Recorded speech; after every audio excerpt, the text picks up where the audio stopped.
આજે તો ખાધી પકોડીની સાઈઝની કચોરી. તો કાલે તમે જોયું તેમ યુગને સ્કૂલેથી લઈ આવીને જમાડ્યું. પછી અમે ધાબા પર બેઠા હતા. બેઠા બેઠા ફરવા જવાનો વિચાર આવ્યો અને મોસમ પણ મસ્ત છે. તો જ્યુપિટર ઉઠાવીને અમે નીકળી પડ્યા. આવા મોસમમાં ટુ વ્હીલર લઈને ફરવાની મજા આવે, અને એમાં પણ સ્કૂટી જેવું હોય તો વરસાદ પડે એટલે બધો સામાન ડીકીમાં, પછી કોઈ ચિંતા જ નહીં.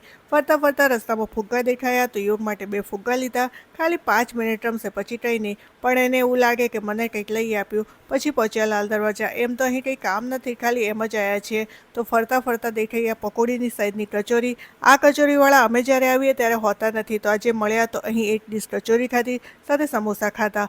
હવે અમે ખાઈ લીધું એટલે યુગ તો માને નહીં. એને ખાવી છે પેસ્ટ્રી, તો એને લઈ ગયા ઇમ્પિરિયલ બેકરીમાં. ત્યાંથી એને પેસ્ટ્રી ખાધી.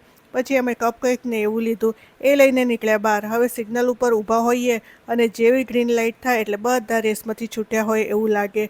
અમે પણ એમાંથી એક છીએ. ખેર આમ ફરતા ફરતા ખાતા પીતા ઘરે આવ્યા, અને ઘરે આવીને બેસી ગયા કપકેક ખાવા. તો આવો રહ્યો આજનો દિવસ. વ્લોગ સારો લાગ્યો હોય તો લાઇક, શેર અને કમેન્ટ જરૂર કરજો.